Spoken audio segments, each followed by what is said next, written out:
दोस्तों, अगर आप गार्डनिंग में नए हैं और वेजिटेबल्स जो है अभी लगाना आपने शुरू किया है, तो कभी आपके जो लोकल किसान सब्जी बेचने आता है, तो उससे पूछ के देखना कि सबसे मुश्किल सीड कौन है जर्मिनेट करने के लिए। वो आपको जवाब देगा फ्रांसबीन का। और अगर कभी आप उससे पूछें कि सबसे आसान पौधा कौन है लगाने के लिए, जिसको बहुत कम फर्टिलाइज़र चाहिए होता है और बहुत ज़्यादा केयर नहीं चाहिए होता है, फिर भी वो उसका जवाब देगा फ्रांसबीन। तो आज का जो मेरा वीडियो है, इसमें मैंने बहुत छोटी-सी इनोवेशन की है कि हम फ्रांसबीन के बीज को कैसे जर्मिनेट करें, क्योंकि फ्रांसबीन लगाने के लिए और उसका सीड जर्मिनेट करने के लिए आपका जो ज़मीन का टेम्परेचर है या जिस मीडियम में आप लगा रहे हैं, वो 18 डिग्री से ज़्यादा होना चाहिए। उसमें जो मॉइस्चर का कंटेंट है, वो भी काफ़ी कम होना चाहिए, तब आपका सीड जर्मिनेट होगा। तो जो 6 से 7 हज़ार फीट की हाइट में है, जो ग्रोवर्स है वो लगाते हैं बीन्स अप्रैल मई में।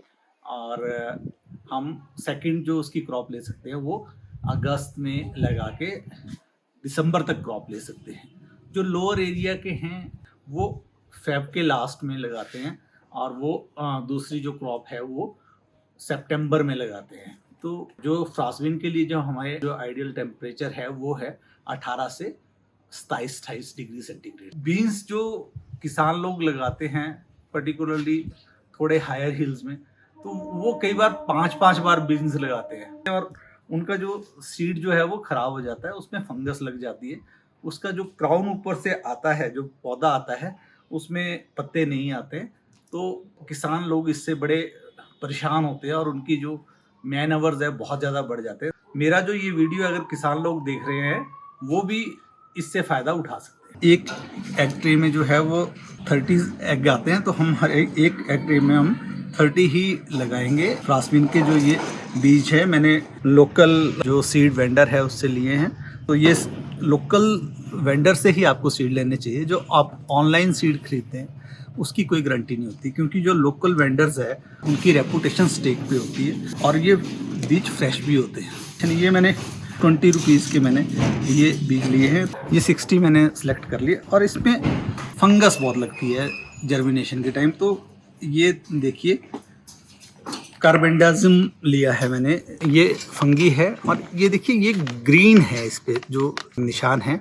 कोई भी आप इंसेक्टिसाइड, पेस्टिसाइड या फंगीसाइड लेते हैं उस पे कलर देखना है। अगर ग्रीन है, ब्लू है, ये कंपैरेटिवली सेफ होते हैं।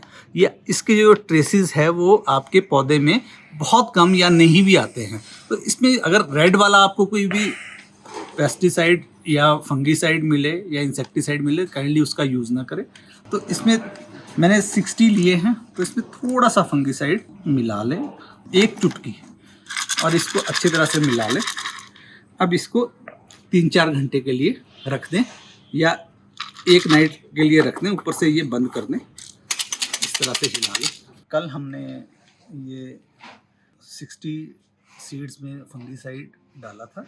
तो ये देखिए मैंने 4 एग ट्रेज ली है। इसमें मैंने इस तरह से पेचकस से बेस में छेद कर दे, ठीक है।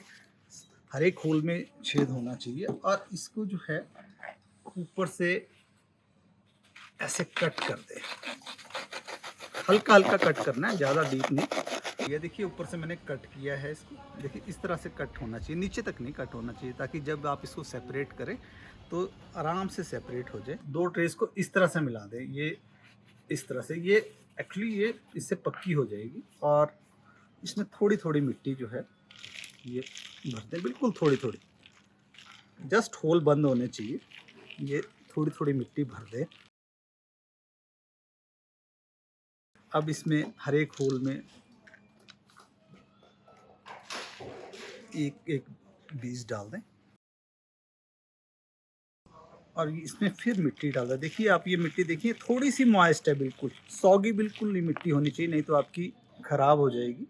इसको ऊपर तक भर दें,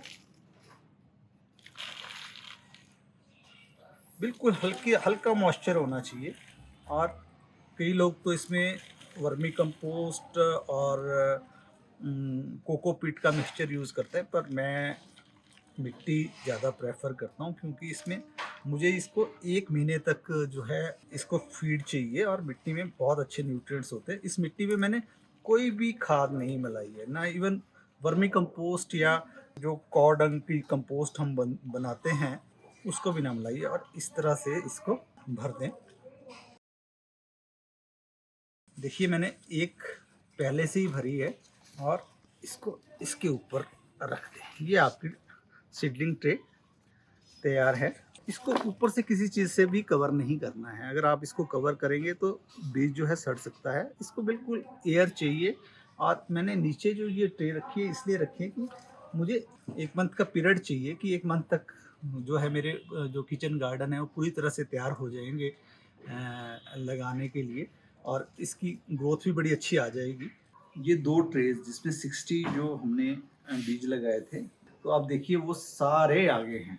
30 सीड इस ट्रे में लगाए थे, उसमें 28 जर्मिनेट कर गए हैं।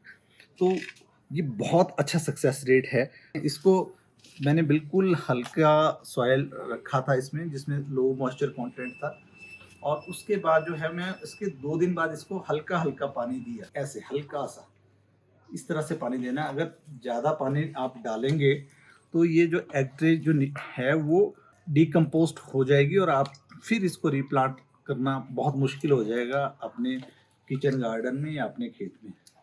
इस तरह से पानी देना है इसे। देखिए अब इसको मैं एक पॉली बैग में रिप्लांट कर रहा हूँ। देखिए इस तरह से आप इसको तोड़ लें, आराम से निकल जाता है ये।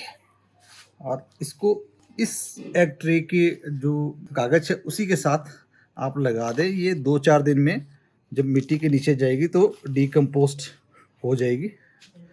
और थोड़ा सा आप इसमें पानी डाल दें, बस इतना एफर्ट है इसको रिप्लांट करने का। एग ट्रेज में बीज लगाने के बाद उसको किसी ऐसे सरफेस पे रखें जिसको आप आसानी से उठा सकें, क्योंकि ये बड़े फ्रेजाइल होती है। अगर आप इसको यूं बीज से उठाएंगे तो ये टूट सकती है।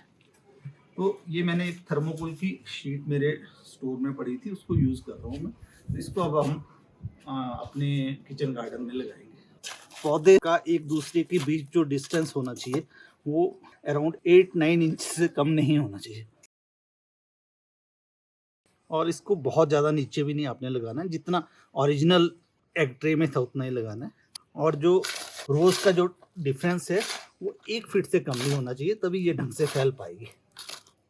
आज 21 अगस्त है, और ये फ्रास्मीन लगाए हमने, रीप्लांट किए हम आपको अराउंड 25 डेज हो गए हैं। तो देखिए ये मुझे 20 या 25 सितंबर तक फ्रूट दे देगी। मेन पॉइंट्स जो इस टेक्निक के हैं उसको मैं सम अप कर रहा हूँ। अगर आप विंटर्स के बाद लगा रहे हो तो देख लें कि आपका जो रूम टेम्परेचर है वो कम से कम 20 डिग्री सेंटीग्रेड का होना चाहिए, और आप जो है वो उस टाइम बाहर ना लगाएं इसे। और अगर हो सके तो अपने लिविंग रूम या किचन में इसे रखें ताकि टेम्परेचर मेंटेन हो सके। जब तक बीन्स जर्मिनेट नहीं होती है और आपको लगता है कि टेम्परेचर कम है तो उस टाइम ठंडा पानी ना यूज़ करें। 30 सेकंड के लिए एक छोटा सा जो गिलास है वो माइक्रोवेव में गर्म कर लें, और उसको हल्का हल्का उसके ऊपर स्प्रिंकल करें। और इवनिंग के टाइम बिल्कुल ये ना करें। ये अगर ये थोड़ा सा आपने पानी देना है, आपको लग रहा है मॉइस्चर बिल्कुल कम हो रहा है, तो वो मॉर्निंग के टाइम करें। मानसून के बाद आप इसे लगा रहे हैं तो आप इसको बाहर रख सकते हैं ट्रेस को, पर ऐसी जगह रखें जहाँ पानी ना इस पे पड़े, और मंकी से भी ये सेफ हो। और उस टाइम आप नॉर्मल पानी यूज़ कर सकते हैं, same in the morning. Secondly इसका जो पॉइंट है कि जो लोअर ट्रे है जिसमें आपने बीज नहीं डाले हैं और मिट्टी डाली है, उसको हमेशा डबल एग ट्रे यूज़ करें उसमें। ये जो टेक्निक है ये बिल्कुल भी लेबर इंटेंसिव नहीं है। रादर हम जो ट्रेडिशनल मेथड से करते हैं, जो हमारे किसान लोग भी करते हैं, अगर हम इस मेथड को यूज़ करेंगे तो हमारी लेबर 40% बचेगी। बार बार हमें बीन नहीं लगानी पड़ेगी। एक तैयार पौधा लगेगा तो कहीं बीच में मिसिंग नहीं होगा पौधा। और दूसरे, एक बार जैसे खेत की खुदाई कर ली या हल चला दिया, उसके बाद 1 महीने बाद और दोबारा चला दें तो हम इसको लगा सकते हैं, और खरपतवार भी नहीं आएंगे क्योंकि हमने 2 बार उसमें इंटरवल के बाद जो है उसकी खुदाई कर ली है। फिर इससे ये जो सीज़न है वो इंक्रीज़ होता है। जैसे मान लो अभी हमने अगस्त में लगाई है, तो जो मेरा सीज़न है वो चलेगा नवंबर 15 तक। अगर हम इसको सितंबर में लगाते तो ये अक्टूबर से शुरू होके नवंबर में ही खत्म हो जाता। तो 2 या 3 यील्ड वैसे आती ट्रेडिशनल मेथड से।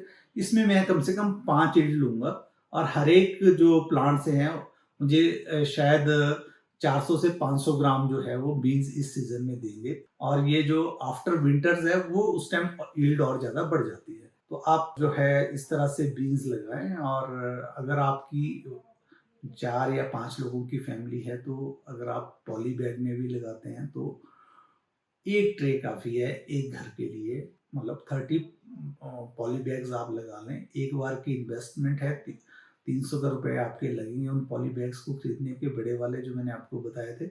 और इतने या इससे ज़्यादा की बीन्स जो है अगर आप मॉनेटरी वैल्यू में देखें वो एक सीज़न में आप ले लेंगे और वो पॉलीथीन और वो जो मिट्टी है उसको वो रीयूज़ होती रहेगी। आप 8-10 बार उसको यूज़ कर सकते हैं। और एक मैं आपको बात बताना चाहता हूँ कि बीन्स जो है उसको फर्टिलाइज़र ज़्यादा नहीं चाहिए होता है। बीन्स जो फर्टिलाइज़र लेती है वो एनवायरनमेंट से लेती है और अगर आपकी जो मिट्टी की जो उर्वरकता है, उसकी फर्टिलिटी है, उसको बढ़ाती है और एनवायरनमेंट से नाइट्रोजन लेके एक तो अपने आप को भी उसको यूज़ करती हैं बीन्स बनाने में और अपनी ग्रोथ के लिए, और दूसरा वो नाइट्रोजन जो है वो आपकी सॉइल को भी एनरिच करता है। तो बीन्स तो एक बार ज़रूर लगानी चाहिए अपने किचन गार्डन में, अगर हमने सॉइल हेल्थ अपनी अच्छी रखनी है। यदि आपको लगता है कि मेरे इस वीडियो से आप लाभान्वित हो सकते हैं या कोई किसान भाई लाभान्वित हो सकता है, उसकी लेबर कम हो सकती है, प्रोडक्शन ज़्यादा जा सकती है, तो काइंडली इसको फार्मर्स ग्रुप पे ज़रूर शेयर करें। Thank you for watching my video. Thank you from gardening in hills.